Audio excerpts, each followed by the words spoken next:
That is the great Stevie Van Zandt's guitar wailing away live and a 2014 performance of With a Little Help from My Friends, a song that sums up the love of camaraderie and collaboration that is an essential part of Van Zandt's artistry. Merry Steviemas, everyone. This is Sean Poole from Letters to You, and I'm here with one of our website's contributing writers, Lisa Iannucci. Hey, Lisa. Hello. How you doing? All right, good to see you. Good to be with you. And we are very excited to be celebrating together the birthday of one Stephen Malafronte Lento Van Zant, aka the Kid, Sugar Miami Steve, Little Steven, Silvio, the one and only Stevie Van Zant. And to celebrate and salute Stevie properly, we have a very special guest who's joined us for this special podcast discussion. Robert Lawson, author of the recently published book Solidarity Forever, The Art and Soul of Stevie Van Zandt, which is an essential deep dive reading for all serious Stevie fans. Lisa and I are big Van Zandt fans, of course, but Robert is a longtime major fan who's spent years germinating and writing this book. He is clearly a distinguished scholar in the field of Van Zanthropology, a great term that he brilliantly created, and his book unearths many new insights and little known factoids about the life and work of one of rock and roll's greatest, and to this day, still often underrated and underappreciated figures. Robert, thanks so much for joining us. Hey, it's great to be here with you guys. Well, one thing I can assure you is that Stevie certainly isn't going to go underrated or underappreciated here today. So, of course, we will start with you, Robert, having just finished an entire book about him that was years in the making. If someone asked you to explain why Stevie Van Zandt is such a great, important figure in music, how would you begin to do that? Well, I think he really holds a unique place, not only in music history, but in cultural history. There's no one really else who, his day job is playing guitar in one of the biggest bands in the world, and then he has his own band, and then he has this whole political career, and Mm, then on top of that, you have his radio show and his record label, and the list just goes on. And then, he's also one of the stars of one of the greatest television shows of all time, Sopranos. And then he had his own show, mm. Lilyhammer. So to do all those different, like nobody does that. Most musicians, when they're not making music, they just stay at home. And the actors stay at home, and DJs, and record label guys. But he's never at home, I guess. He's always doing something. And and it's always different things. There's some musicians who play a lot and they produce other people and they do a lot, but that's still in the world of music. Steven's not limited by the world of music at all. Right. Lisa. Well, I'm very Asbury Park sound centric. So to me, there would be no Asbury Park sound without him, period, end of story. Mm, I mean, stuff obviously came before him, but he was the great synthesizer of it, I feel. And it came out through Bruce and it came out through Southside. But I feel like he's the one who kind of it just pulls everything together and it comes out in myriad ways. Like some of my all-time favorite records are his records with the Jukes. I mean, bar none. And the records where he had a humongous influence on Bruce are my favorite, like The River, the live recording stuff that he does. So to me, it's all about the Asbury Park sound. It's about the horns. It's about the feeling of just like the rock and roll heart. hmm Yeah, I mean, it's hard for me to disagree with anything that either of you have said. And I don't know if I could add too much to it. I guess I would just say, echoing the political part or the activism piece of it is Stevie is a true believer in the importance of music and its connection to social change, and he has walked it like he's talked it for years. And you don't necessarily have to agree with everything he says or his stances, but you cannot deny his commitment to social justice and the important role that music has played in that. And it's inspiring to see what he does, and that he's done it for so long and continues to do it. I mean, when I look at what he's doing today with Teach Rock, and the important role that's playing in just helping to save public education and public arts education and culture in a society that has just thrown a lot of that away. I can't express as a former educator, a retired educator, how important that is. So that's in the mix too. All right, we're off to the races. We're off with a great start. Let's start diving deeper into like the various pieces of all this because there's just so much, and I'm already like resigned to the fact that even, if we spend the next hour or so talking about all this important work and life that we're barely going to scratch the surface, but I'm hoping that we'll at least touch upon all the important stuff there is to analyze here. So I thought maybe one way we could start is with Stevie's role, especially since we're a Springsteen centered website. Stevie's important role on E Street. Lisa, you touched on it, especially with his production um, influence. I mean, he was a key production figure for The River, Born in the USA, even Darkness, and even before he joined the band, there's the stuff to talk about with saving 10th Avenue Freeze out in the midst of the Born to Run sessions. That horn arrangement, Bruce having these horn session players. I mean, the likes of the Brecker brothers, David Sanborn, these guys weren't working cheap. They were among the best musicians you could get in 70s recording. And the horn arrangement for 10th Avenue Freeze Out, the great Stax soul style horn arrangement, it wasn't working out at all. Bruce calls up his buddy Stevie. Stevie comes in, sings the horn parts to each horn player, and gets the arrangement they needed. I think he also did something for on Greetings, Lost in the Flood. The feedback on that, do we know about that? Yeah, the song starts with this like it's supposed to sound like thunder. Oh, Yeah. wow. So Okay. that's Steven punching an amplifier. He also on the first album he did record a slide guitar part on the song For You, and they didn't use it. It's not on the album. But so I guess that means that there's an outtake in the vaults of For You with Steven playing slide. Oh, So wow. Hmm, There's something for tracks too. yeah, there you go. Or three or four. that's cool. Um, and then of course we get to, when he's fully in the band, beginning with the Born to Run tour, and he stays there through Born in the USA. Of course, he's going to return later, and we'll get to that. But before he leaves, he only manages to, join the production team on a set of amazing albums from Darkness on the Edge of Town through Born in the USA. And he's even, I think, a key figure with Nebraska. If I recall correctly, here we have the guy who's committed to, hey, rock and roll, get all those rejected arguments onto the river, the songs he wanted that didn't make it. But he's also at the same time realizing that his friend here has done something very special. And I think he's one of the early figures to say, I think you're going to go with the demo on this one, Bruce. The recordings that you did for Nebraska that we were going to make as a full band. I think the quote from him is something like the demo, that's it. Does that ring a bell with you, Robert? In Steven's book, that's how he tells it anyway.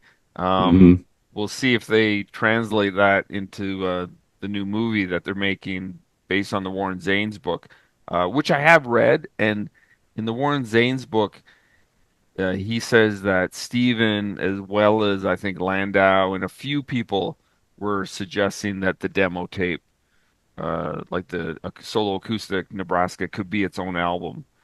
So it Right, might not have been 100% Steven, the way he tells it in his book, but we'll see how they handle that in the movie. Yeah, right.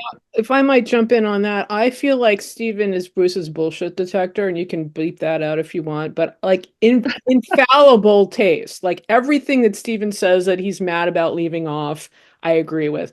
Every single thing. Like he's never wrong. And so like to me, him leaving the band because he didn't get any more input was like Bruce's big, big bad decision. That was just my 10 cents on that. No, that's true for sure. That's absolutely true. And that the difference between Steven and a lot of the other guys, is that he's not scared of Bruce, and he sees Bruce as an equal, or maybe even in some ways he sees Bruce as somebody that he can help. That he's more of a teacher role model, and Bruce is the student. Anyway, it is. I think it's a combination of him not fearing Bruce, looking at them at least as equals, but also just his personality is kind of to take control of a situation. I don't think necessarily Gary Talent is scared of Bruce. He's known him for just as long as well, but I don't think he has quite that kind of boss type personality that he's going to have a lot of suggestions and really strong opinions about how, he should do things. Gary might be, you have a lot of different personalities in a band, especially a band of like 9 people. Right. So some people are just good to go along and not rock the boat. Whereas, yeah, Steven, he's the one who's going to say, no, this is wrong. Like if you do this, you're making a mistake. 2 words, loose ends. Yeah, yeah, right. Yeah, for Well, sure. There's lots of those words. Yeah. true. I think another way to look at it though also is, and I'd like us to explore this.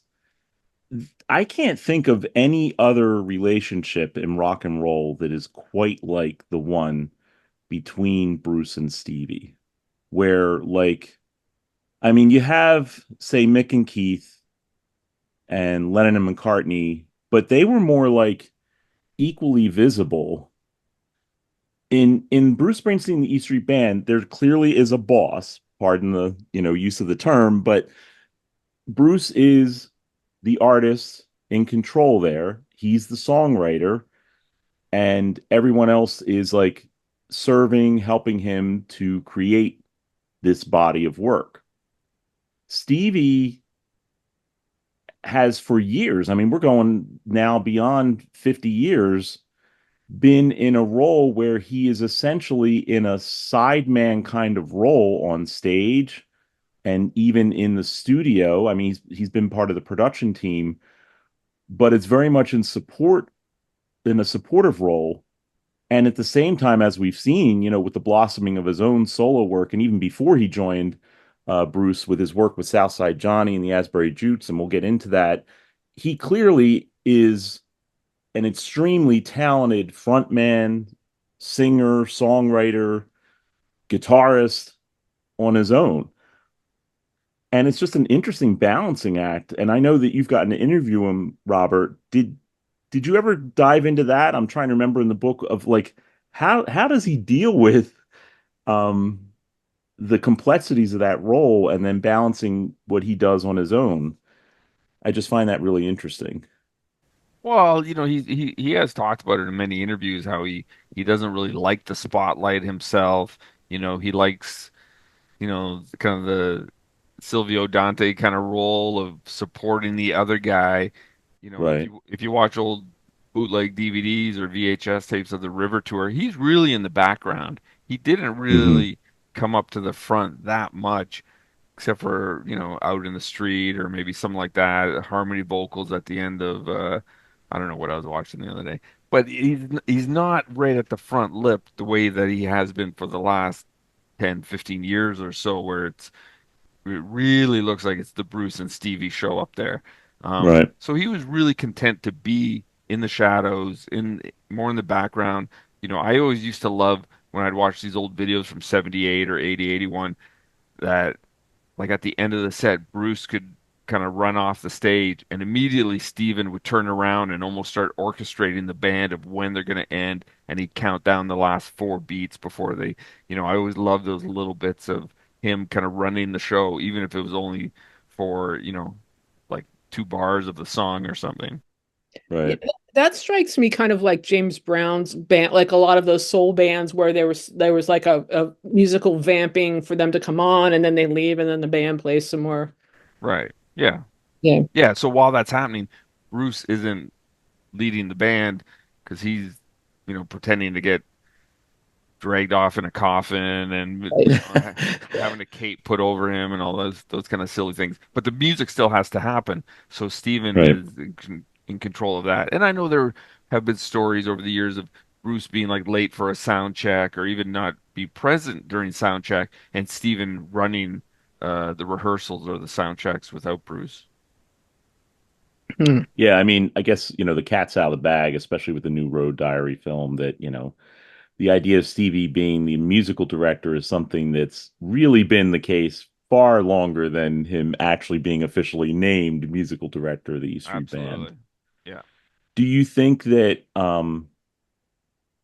I mean, I guess it's fair to say that the death of Clarence um, probably increased Stevie's role as that kind of sidekick. I mean, it's very different. It's one of the things I wrote about when I saw them this summer is just how beautifully I think they've handled a really, complicated situation, of course. I mean, when Clarence passed, well, number one, it took a whole horn section to replace him. And, Jake takes on a very difficult role in the band as being, it's clear that he's a younger man than Clarence was. He cannot be the same kind of sidekick to Bruce that Clarence was because they're not the same age. Often the interactions on stage are kind of more like Bruce is kind of like, hey, I'm a good friend of your uncle, and they'll kind of share stories or bond over what they experienced together as friends, when Clarence was alive. But when Bruce needs to do that kind of interaction with someone his age, Stevie seems to fill in as much as possible as anyone can that role. Do either or both of you see that in the E Street Band shows? That dynamic? Well, I'll defer to Robert first.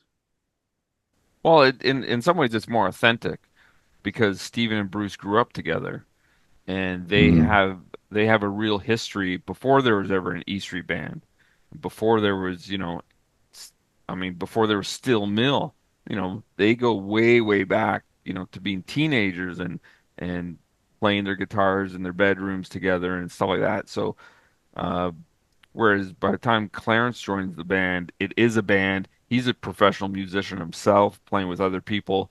So it's not like they didn't have good times that they look back on, but they're a lot more recent.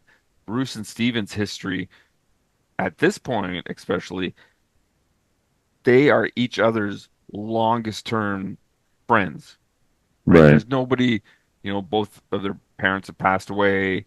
Um, they are each other's soulmates uh, at this stage. Their history goes longer than anybody else. Yeah, and I feel Mm, like because of the loss of Bruce's parents, that is definitely increased that value in terms of them leaning on each other.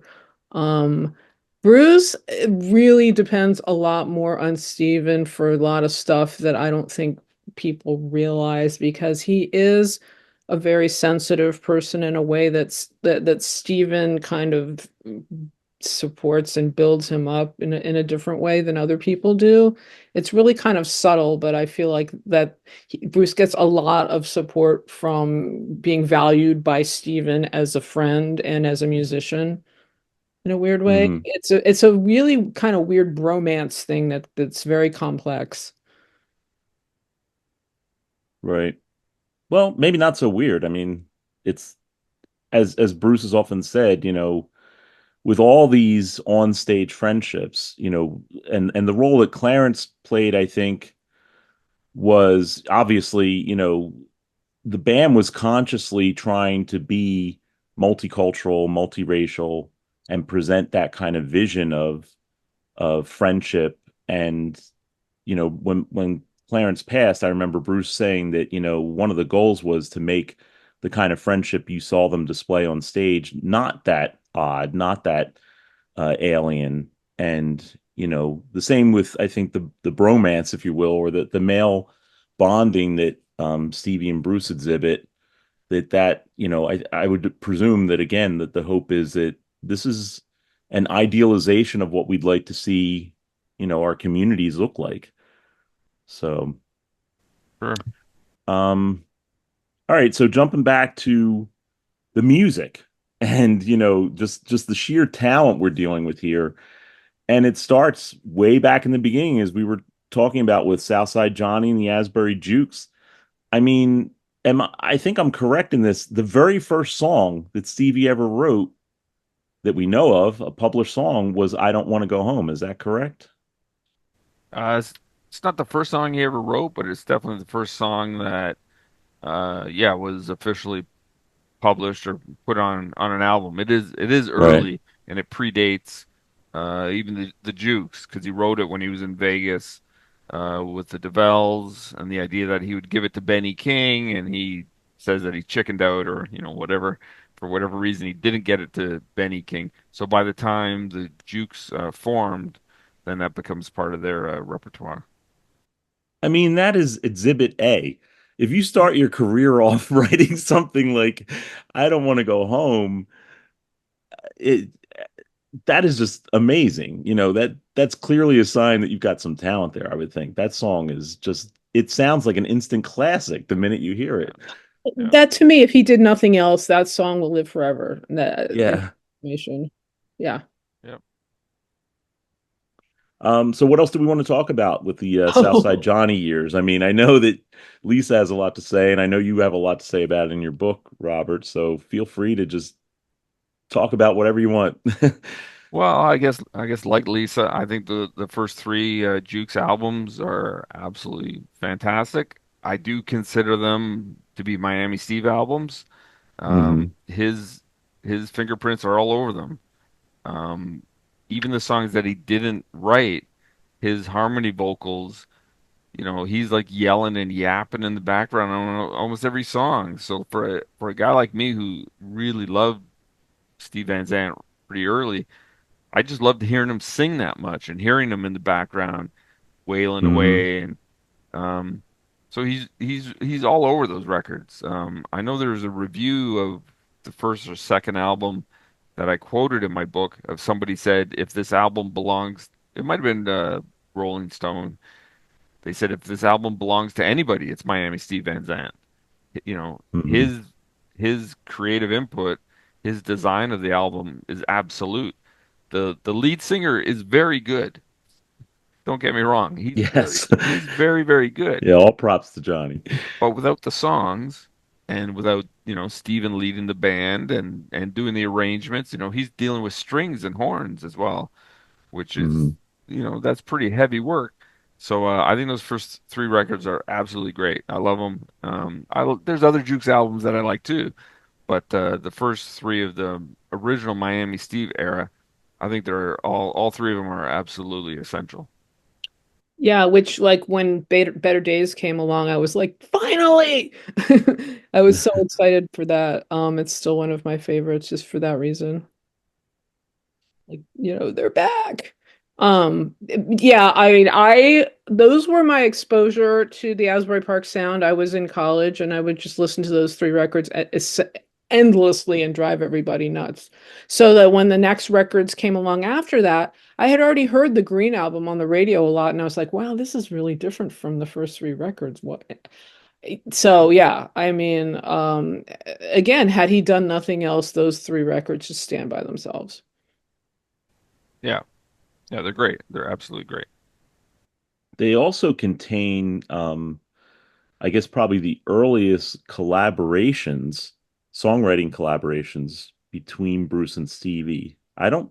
They haven't done a lot of them, but there are some, right? I mean, I know some of the songs are clearly Bruce's, like You Mean So Much to Me. That's a Bruce song. But offhand, I can't remember, but I know there are at least a few songs that they wrote together for those records, correct? I think maybe like Little Girl So Fine or something like that. Now Hmm. I don't know if they're actually co-writes. Okay. Um, I think they may be Bruce Springsteen songs that then Steven changed some parts. Hmm. In the same sense, it always kind of kind of needles me a little bit when I read that Bruce and Patti Smith wrote Because the Night Together. Yeah, right. I 100% don't think that that happened at all. That's not Right. the way that that happened. So I kind of wonder if the Stephen Bruce co-writes are a little bit like that. Yeah, Right. I mean, one could make the argument that just about anything where Steven's in the room has a little bit of him on it, you Yeah, I know. know that there's something in his book.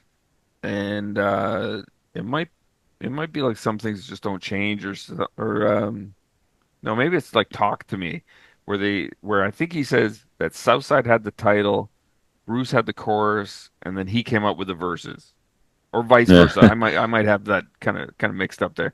So, but again, whether it was really collaborative or each guy brought their parts and kind of changed what the other guy did, that I don't know. Right. Well, one thing we know that they definitely collaborated on was the Gary U.S. Bonds albums. Uh, Dedication, I think, was 1981, and On the Line was just a year later, I think, 82.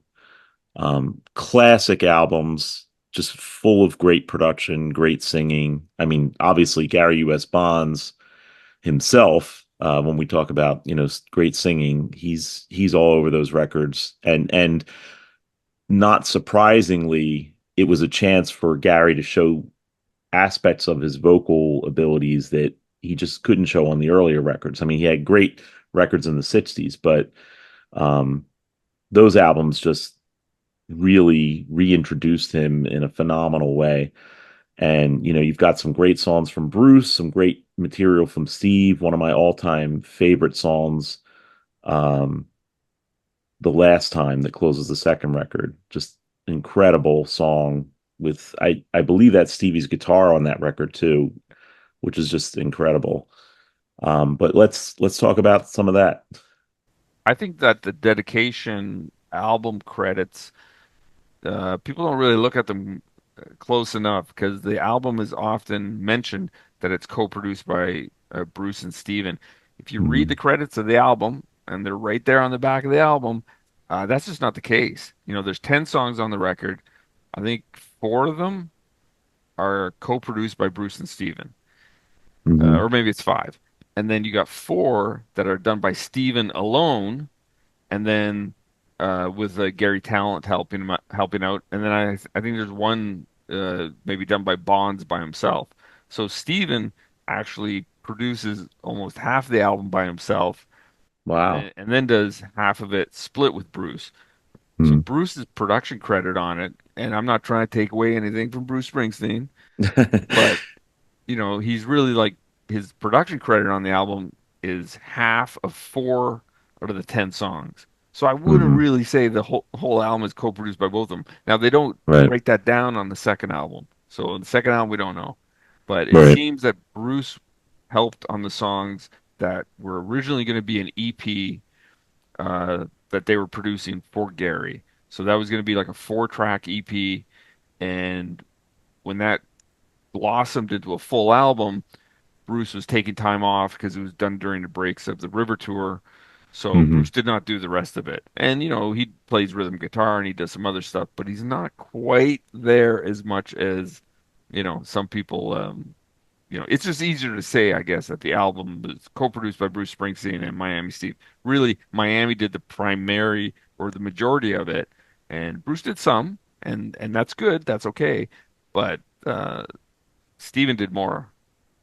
Yeah, I mean, to me, that's like the great lost opportunity. Like, if had that been at a different time in their careers, those two records would could have gotten really promoted and done a whole tour just on those, and I would have been happy, you know? Yeah, the second album, which I think is actually a little stronger than Dedication, even though I love Dedication. The second album, they really, not they exactly, but the project dropped the ball because instead of being on tour, like the E Street Band was around the time of Dedication, so Gary Bonds was joining the E Street Band at shows, Bruce was joining Gary at his shows. When they did the second Bonds album, the E Street Band are just like tied up in the studio working on what would become the Born USA album. So there's like no live dates around the second album where Bruce and and Steven share a stage together. So they didn't get quite as much, press out of it, which is a real shame because, like I say, I think the second record is even a little better than the first. But they're both great. That's like saying one's a 10 out of 10 and one's a 10 and a half out of 10. Right. And there's been talk of re-releasing those albums. We hope they will see the light of day. I mean, they've come out several times as reissues, but I think I don't know, Stevie's indicated that he really wants to have a strong reissue, which I presume would include material that we haven't heard from the sessions. I don't know. We'll see. Yeah, he told me he wants to do it. He's That's good news. And then of course, a short time later, actually in between those albums, if I'm not mistaken, um, Stevie officially leaves the E Street Band and releases his first album. Is that sequence correct, Robert? Like, does Men Without Women, the first Disciples of Soul album, come out before Gary U.S. Bond's second album, or is The that album not the case? Men Without Women came out in October of '82, but he's still a member of the band because they don't know when the next E Street record is even going to get finished. Right. There are interviews with Steven in '83 where he talks very much of trying to balance the two things because Hmm. Bruce's album, at that point, uh, the follow-up to The River, those sessions had gone on for like a year and a half, and they Hmm. continue to go on, and they just keep going on and recording more and more tracks. So there really was no end in sight. So in '83, when he's touring Men Without Women, he is still talking about trying to make it work somehow. He only officially leaves the band after when they're kind of getting ready to start their each of their tours in 1984 for Born USA and for Voice of America. That's kind of when it really they officially kind of break up, even though we didn't know Right. it was quite on those terms back then. Uh, Yeah, that was an interesting part of Stevie's autobiography, Unrequited Infatuations, where, like, for the first time, he was really indicating that it wasn't quite as amicable a split as they made it seem at the time. well, Because Bruce at the told time, it just seemed like, okay, well, he's pursuing his solo career. It was an artistic choice, and, we love him, we miss him, but we totally support it. And then later on, Stevie's writing about the whole kind of like argument over you're not giving me enough credit or control on on the direction of Bruce Springsteen, the E Street Band. I'm out. Does that am I conveying that correctly? Well, in Bruce's book, he also was quite clear about it. That's he says Hmm. Stephen felt he should have more say in the band. I disagreed. Hmm. So they both back each other up, and I thought that was really interesting because in '84 they both made it sound like it was very amicable, and it wasn't it, that there was no bad blood between them.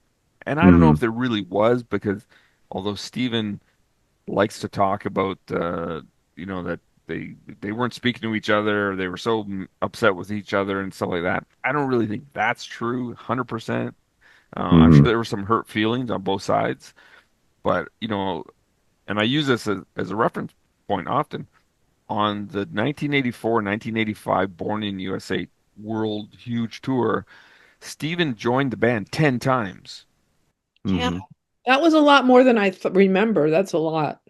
Most people don't don't remember that it was 10 times. Yes, 10. And you also have in 1985 Bruce appearing on the Sun City record. So they Yeah. weren't quite as, it's not like they didn't speak for 10 years or something and they were estranged or something. Like I said, I'm sure there's some hurt feelings. And even at the time, like, Bruce was seen at Steven shows himself. And so it wasn't quite the break that we Right. talk about it now. But you're right, very different from how it was portrayed in 1984. I mean, Bruce was dedicating a solo acoustic "No Surrender" to Steven like every night, and he'd be Hmm. telling people, check out the Voice of America album. It's great.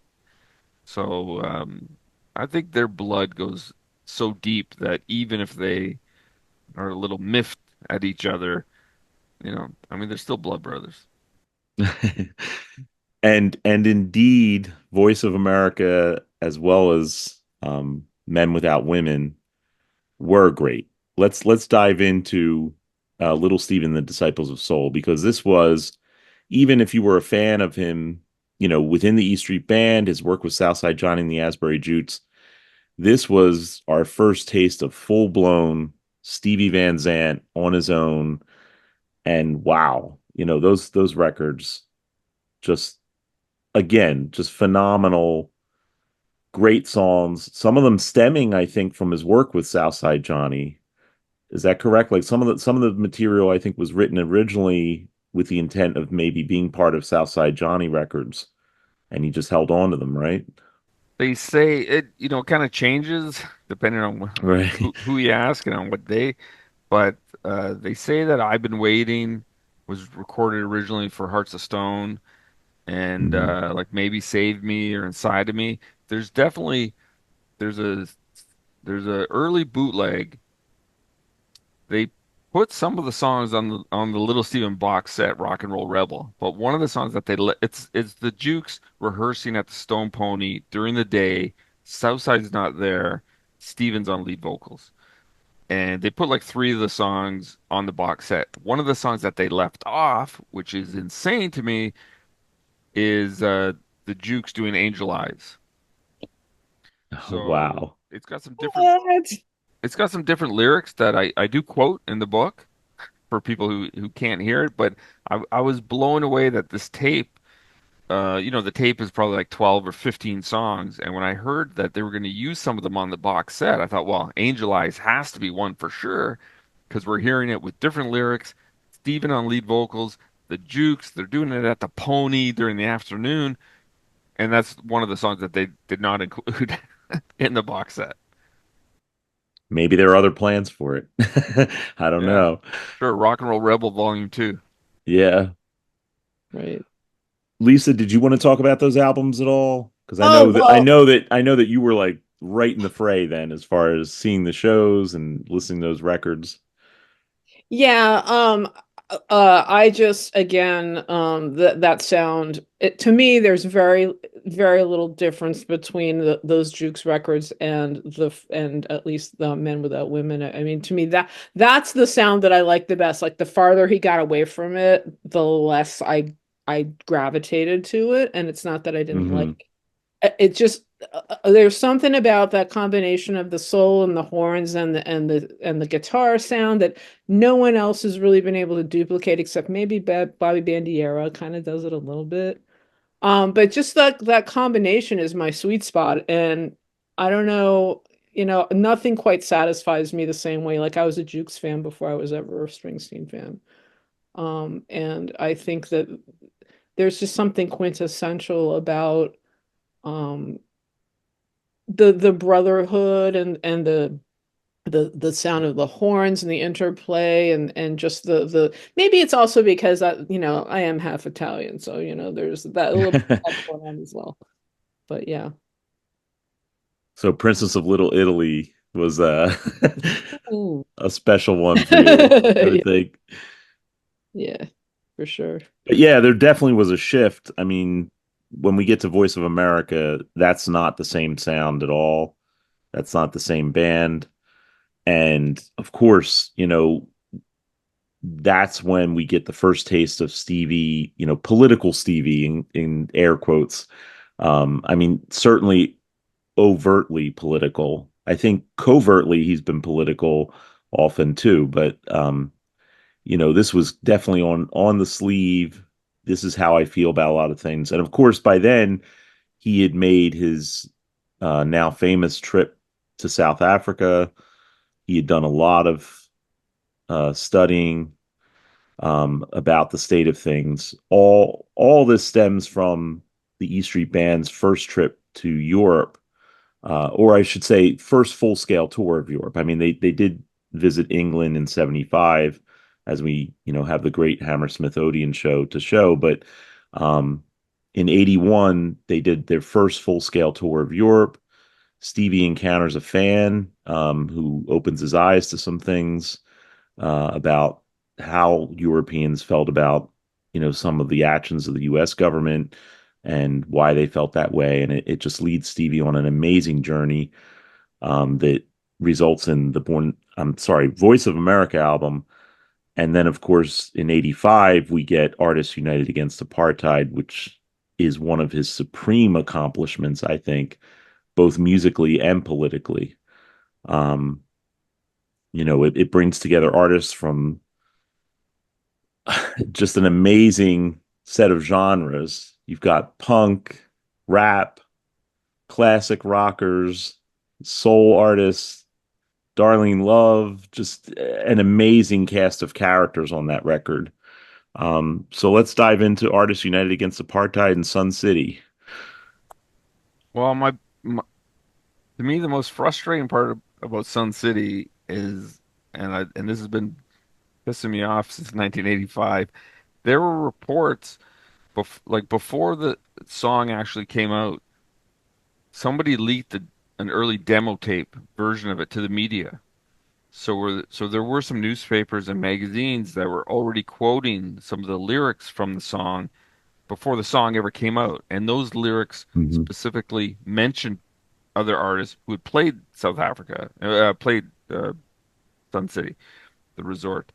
Um, So after all these years, that demo tape has never surfaced, and I can't believe that I don't know, like the New York Times or all these different media, they were quoting these lyrics. They had the tape, and Steven told me who he thinks even leaked it. So it was out, at least in the New York, New Jersey area, and I don't know anyone who has it, and it's never come my way. And I collect a lot of little Steven bootlegs. Like I got lots of little Steven stuff. I've never been able to even hear this demo of Sun City. And I know, I know some of the people involved in the record who have it.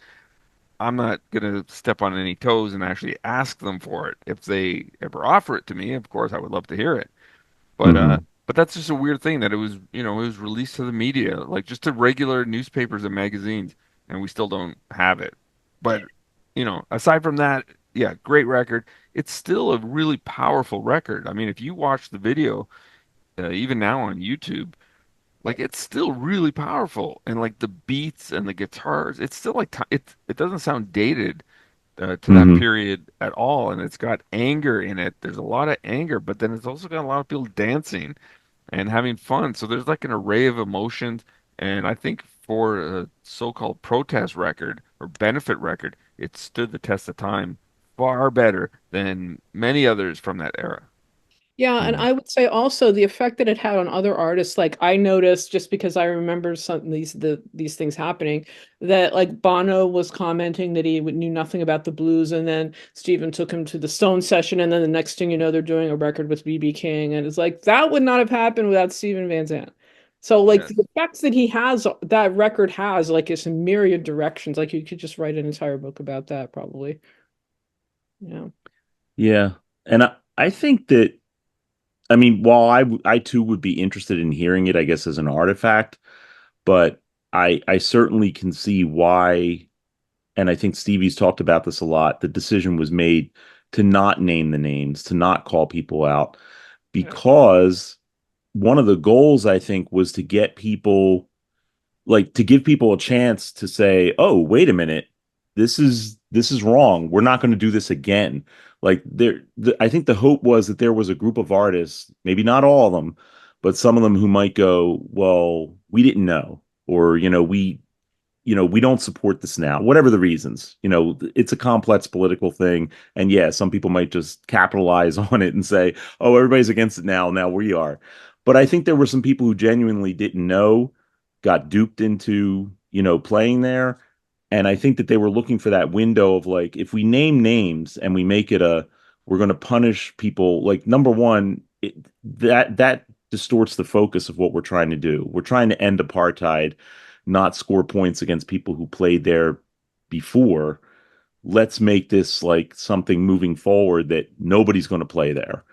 Um, and I found it interesting. I didn't know this until I read your book, Robert, that late in the game there was a chance that Rod Stewart, who I think did play Sun City, Yes. um, that Rod Stewart was trying to get in on the record, like saying, I'd like to sing on this.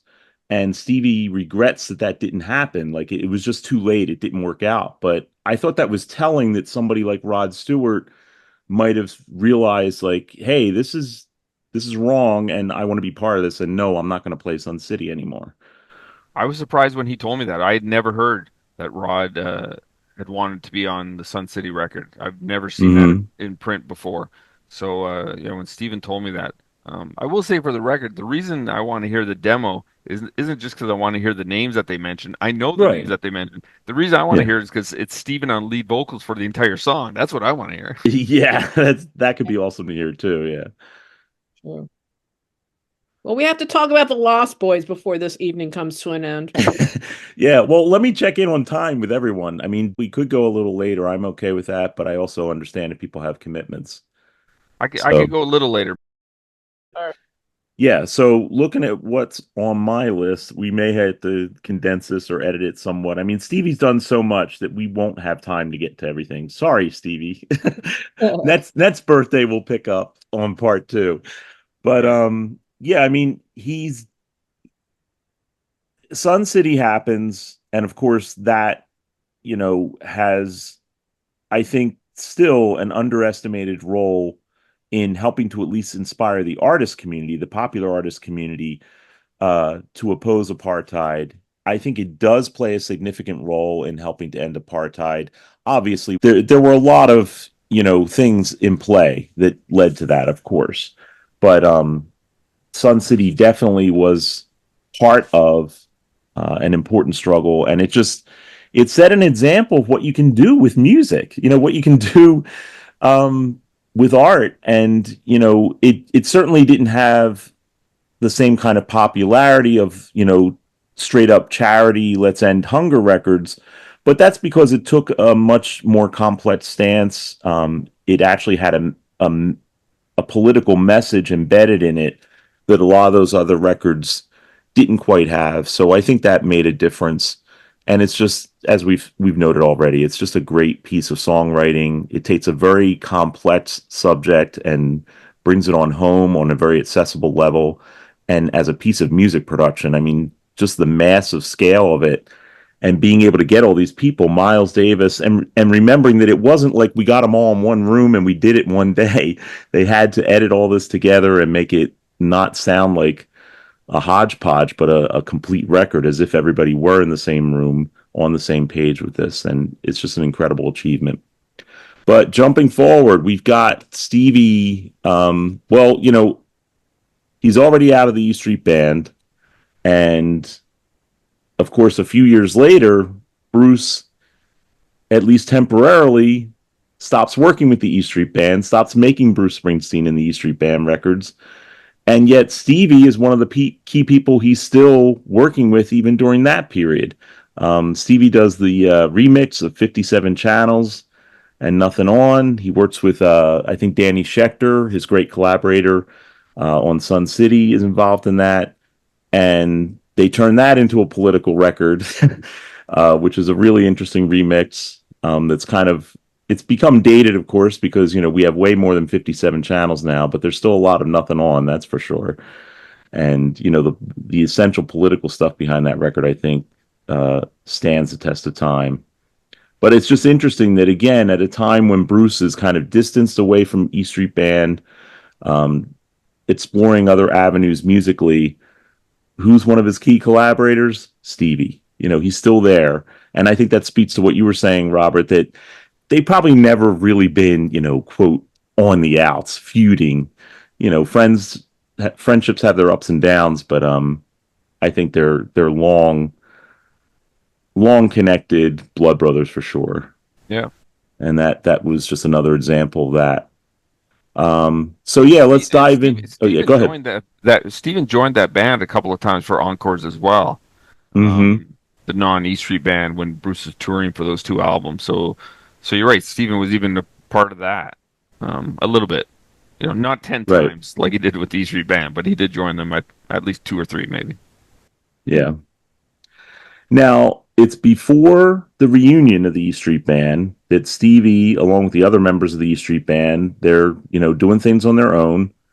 One of his great accomplishments in this period is getting a lot of E Street Band members together with him to back Darlene Love on one of the best Christmas songs ever written. Again, Stevie Van Zandt, songwriter, creates this great sequel, if you will, to one of the greatest Christmas songs ever written, Christmas Baby Please Come Home. In his unofficial sequel, All Alone on Christmas, the person singing it, Darlene Love, who sang on the original, she's singing in a modern day version of that same person. You know, it could be the same person or it could be somebody else, but older, wiser, more experienced. And it's a very bittersweet song about what's going on. There are homeless people.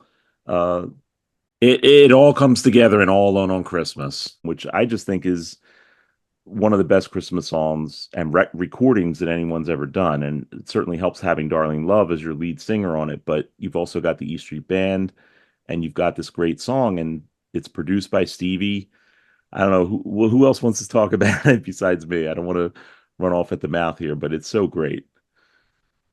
To me, like if there was a whole record of that, I would be in heaven. Like that to me, it's just there's nothing wrong with it. It's just the perfect Christmas record. I mean, you've got one of the best voices ever in music, period, with the perfect collaborator. And what's wrong? You know, it takes a lot to write a really good Christmas song. Most people are not aware of how hard it is. Hmm. Phil Spector kind of perfected it. But you know, yeah, there's nothing really bad I can say about it. I just wish there were more of it, and maybe there is. I don't know. What do you think, Robert? Is there more Christmas stuff happening coming I at don't some? know. I don't know if there's more from that session. One of the things that I like about that song and the video so much is the band that he put together. So he's got a bunch of the E Street Band guys who weren't working with Bruce at the time, as we said, but he also Hmm. has the Jukes, Disciples of Soul horn section, Eddie Manion, Mark Pender, La Bamba, Stan Harrison, and then he also has Arno Hecht from the Uptown Horns, who played with Steven at Rock Palace in 1982. He has Pat Thrall, who played guitar in the 87 Disciples of Soul, and Mark Alexander on keyboards, who played in the 87 and 89 Disciples of Soul. Then he's got his two kind of roadies, uh, engineer friends, Zoe Yannicus and Ben Newberry, both of who I interviewed extensively for my book. And then, Maureen's in there too. And just like, it's like everybody's involved. Um, so, I love I love those horn guys, when they were Jukes. I love them when they were Disciples. I just love all the time. Whenever, I saw the E Street Band here in Toronto like 2 weeks ago, and all of a sudden Mark Pender is in the horn section. And that is a huge thing for me that there's another guy that played on the Men Without Women album on that stage. Blew me away. Um, people talk about, well, did Bruce do this song? Did Bruce do that song? And how was Bruce feeling? How was Bruce? I'm like, Mark Pender's on the stage. Yeah, and I'll just a sidetrack for a minute. Like the Pender and La Bamba, or those guys always show up at juke shows in the summertime, and it's always killed me that they don't show up anywhere else. You know, for some reason they've had a hard time getting all those people back together. Right.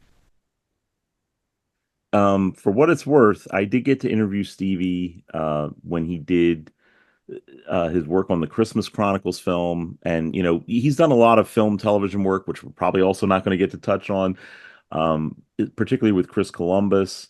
But I got to ask him, could we possibly ever hear a full-scale Darling Love Christmas album? And his answer was, that's like a no-brainer. We got to make it happen. She's the queen of Christmas.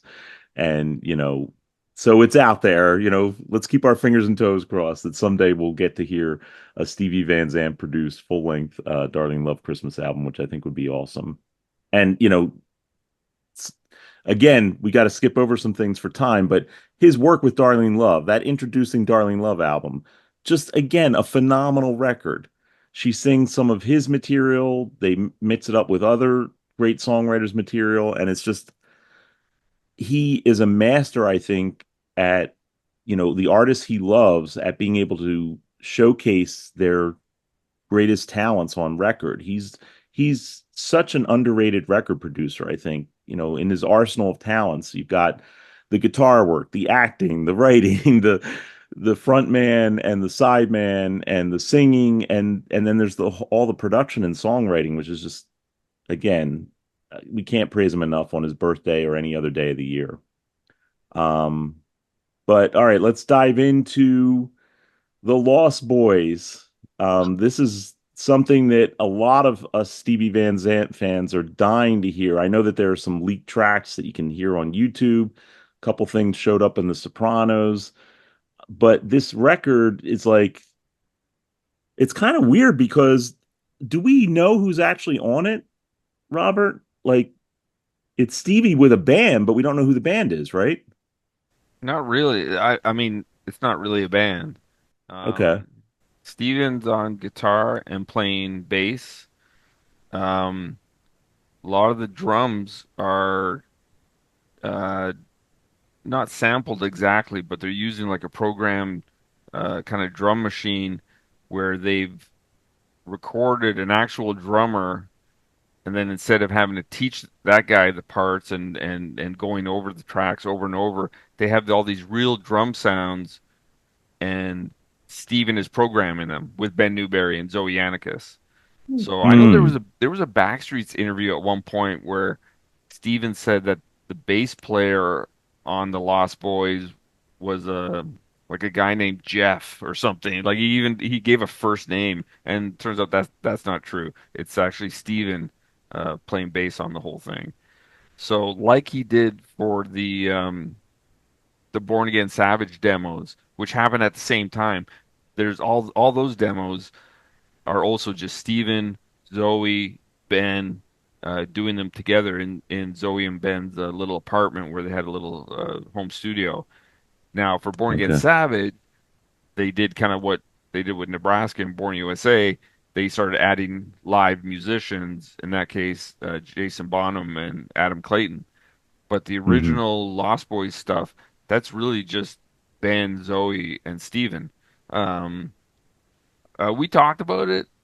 That's one of the things he also really wants to come out. I mean, that's an ongoing trend with Steven, and I hope he lives long enough to start putting this stuff out because he talked to me a lot about, yeah, we should do that sometime. We should do that. He wants the Hmm. Bonds records out. He definitely wants the Lost Boys record out. He said it's one of his favorite records, but he Hmm. also wants like a full-length documentary about Sun City. Hmm. And, like when's he gonna find time for that? I suggested to him, like when you said earlier about the way they recorded Sun City, how each instead of doing it all together, each person just sang different lines, or in some cases, a certain artist would sing a whole verse or even two verses, and then Stephen and Arthur Baker would pick what lines to use. So you could actually make like 100 different versions of Sun City with everyone singing all different lines. Um, Right. so there's a lot of stuff, he wants he talked a little bit about the Men Without Women movie coming out. Hmm. Um which, I can just tell you it's a really sweet movie. It's real I've been a fan of it for like a really long time, and I think it deserves to come out. It's a really nice, sweet little movie. It's And he actually directed that film, correct? He co-directed it He with co-directed somebody, it. Okay. and co-wrote it with two other people. Right. So, and it just fits in so perfect with the Men Without Women. I mean, all the Hmm. photos on the inside of the Men Without Women album are from the movie. So him and Hmm. Maureen riding their bikes around that fountain in Central Park. Um, there's some scenes I mean, you wouldn't really understand it when you look in the inside of the album. There's just some pictures of like some typical kind of Italian looking guys in a deli or something. You don't know, well, why is that in there? That's because there's a scene where these guys are getting all the cheese and meat that they're going to take to Nana Lento's, where they have a big Italian feast that's in Italian with English subtitles. So it's very funny. Mm. That's Anyway, so wild. Steven just has a lot of stuff that he wants to get out, and how many hours are there in the day, really? Yeah, Yeah.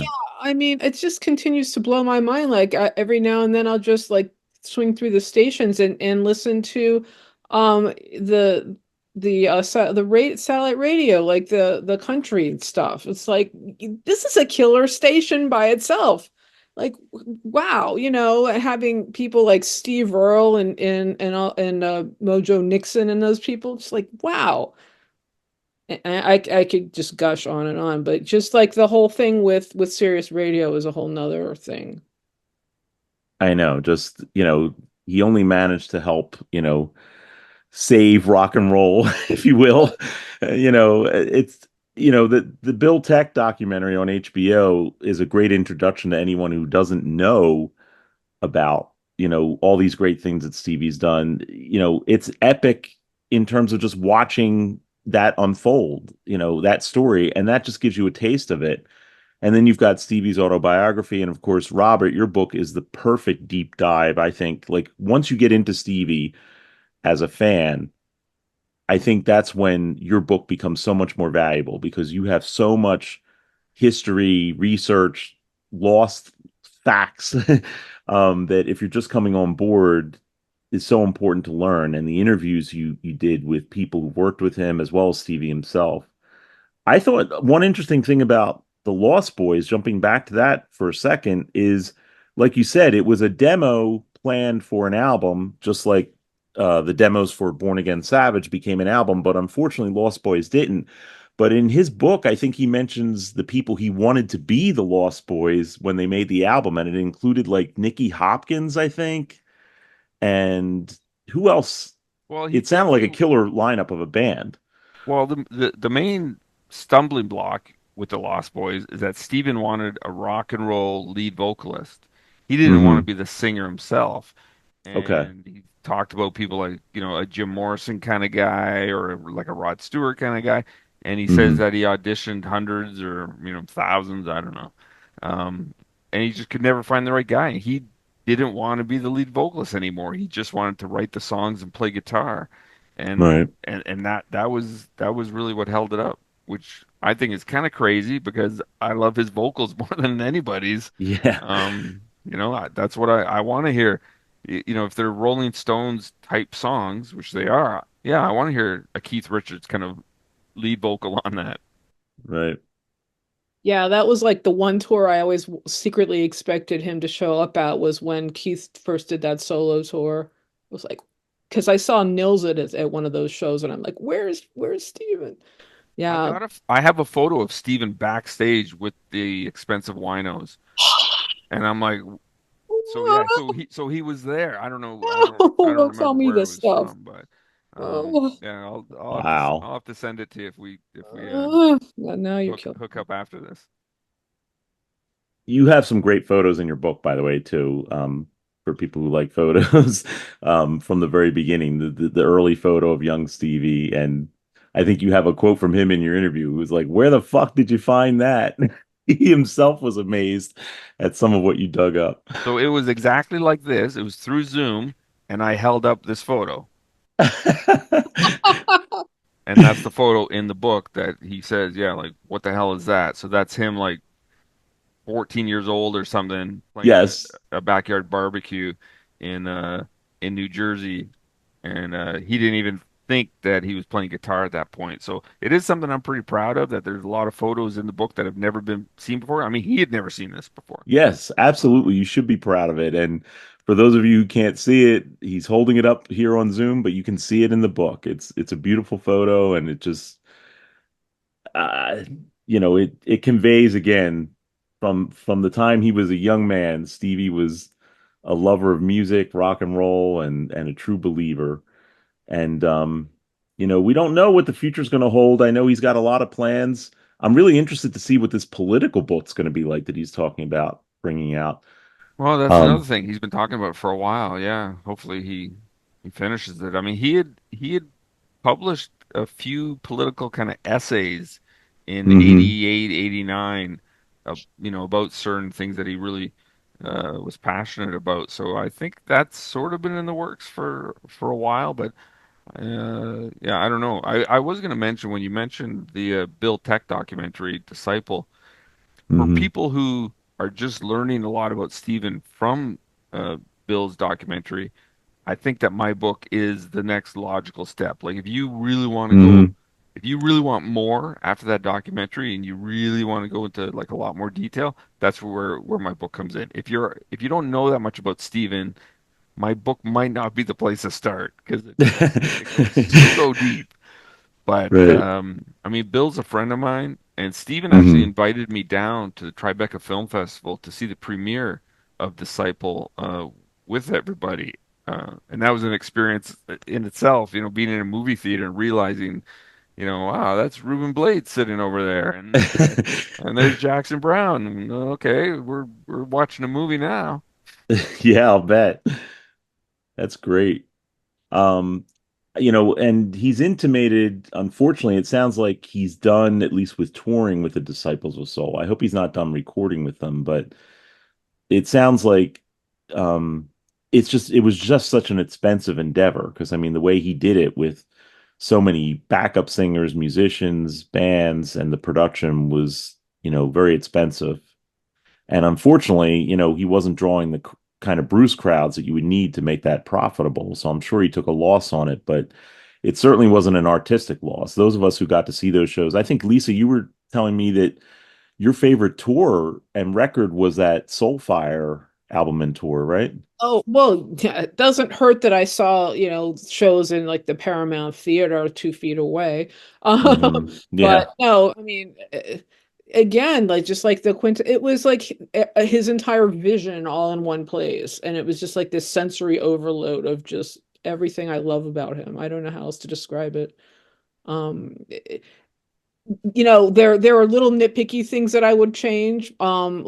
Like the song the St. Valentine's Day Massacre I would change, but nitpicky. But yeah, overall that first tour, I saw a couple of shows of that, and it was just really tremendous. I mean, Yeah. everything from the lighting, the dancing, to the choreography, just it was like an experience. It was like seeing a Broadway show in that respect. Yeah. Unfortunately, I think you're right, Sean.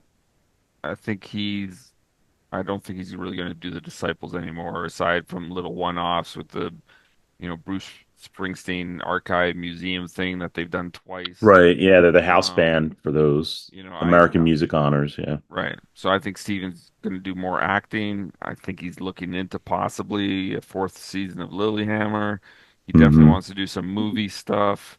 Uh, that doesn't mean we won't get archival stuff like Lost Boys and hopefully maybe some more archival live stuff.